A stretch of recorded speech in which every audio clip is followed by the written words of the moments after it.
In October 2025, journalist Michael Harper traveled to northern England to write an article about abandoned railway stations. During his research, he discovered something unusual mentioned repeatedly in local forums and newspaper archives. Several people claimed that an old railway platform occasionally appeared during heavy fog near an active station. According to the stories, the platform wasn't marked on any map and could never be found twice in the same place. Most people dismissed it as an urban legend. Michael didn't. After spending several days searching through local archives, he found a newspaper article published in 1964 describing a railway employee who claimed to have seen an additional platform appear shortly after midnight. According to his statement, a train arrived there despite never appearing on any official timetable. No passengers boarded the train. No passengers left it. The employee later resigned and refused to discuss what he had seen. Over the next 60 years, similar reports continued to appear. Although the descriptions varied slightly, every witness mentioned three identical details. The platform appeared only during heavy fog. It was always completely silent. And a clock hanging above the platform always showed exactly 12:17 a.m. Michael was fascinated by the story. Determined to discover the truth, he traveled to the station where most sightings had been reported. For 3 consecutive nights, nothing unusual happened. Then, shortly after midnight on the 4th evening, a thick fog slowly covered the tracks. The station became unusually quiet. Even the distant sound of passing trains seemed to disappear. At exactly 12:17 a.m., Michael noticed something impossible. A dim light appeared beyond platform 3. Slowly, another platform began to emerge through the fog. Old wooden benches lined its edges, and an iron clock hanging above it displayed a single time: 12:17 a.m. There were no station signs, no announcements, no passengers waiting nearby. Michael immediately checked the official station display beside him. Only platforms 1, 2, and 3 existed. Yet the mysterious platform remained visible before his eyes. Then, in the distance, he heard something approaching slowly through the fog. A train. Unlike modern trains, however, this one was completely silent. And as its lights grew brighter, Michael realized there was something even stranger about it. Every carriage appeared empty, until he noticed someone standing beside one of the windows. Watching him, the figure slowly raised its hand and pointed toward the platform, as if silently inviting him to step aboard. Michael remained motionless as the silent train slowly came to a stop beside the forgotten platform. The doors opened without making a sound. No one stepped outside. For several seconds, nothing happened. Then he noticed something strange. The figure standing near the window was no longer there.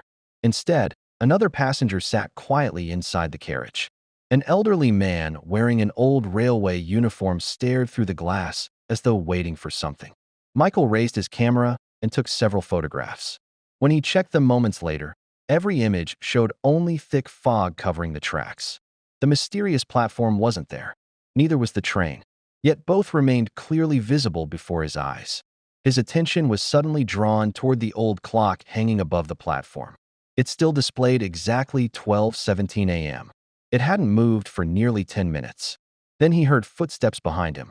An elderly station employee stood several meters away, watching him quietly. "You can see it, can't you?" the man asked. Surprised, Michael slowly nodded. Without taking his eyes from the platform, the old employee continued speaking. "My grandfather saw it in 1964, he quietly explained. "My father saw it in 1988. And tonight, you've seen it too." "What is it?" Michael asked. The old man smiled nervously. "No one knows." He explained that over the decades, only a handful of people had ever reported seeing the forgotten platform. Those who did always described the same details: the silent train, the clock frozen at 12:17 a.m., and the strange feeling that the platform was waiting for someone. Then he told Michael something far more unsettling. According to the old railway records, everyone who claimed to have boarded the train was never seen again. There were only 4 documented cases during the last 60 years. No bodies were ever found. No explanations were discovered. The station employee pointed toward the platform. "Never accept the invitation," he quietly warned. Before Michael could ask another question, the silent train's lights flickered briefly. Slowly, one of its doors opened wider than the others. Something had been placed on the platform directly in front of it. It was an old leather notebook. Michael immediately recognized it. It belonged to him. He had purchased it only 3 days earlier and left it inside his hotel room before coming to the station. Yet there it was, resting upon a wooden bench that shouldn't even exist. Inside the notebook was a single handwritten sentence. A sentence written in his own handwriting. You boarded the train. Beneath the message was a date. Tomorrow's date. Michael slowly looked back toward the silent train. For the first time that evening, he noticed something reflected in one of its dark windows. Someone was standing beside the open door, wearing his coat, watching him, and it looked exactly like him.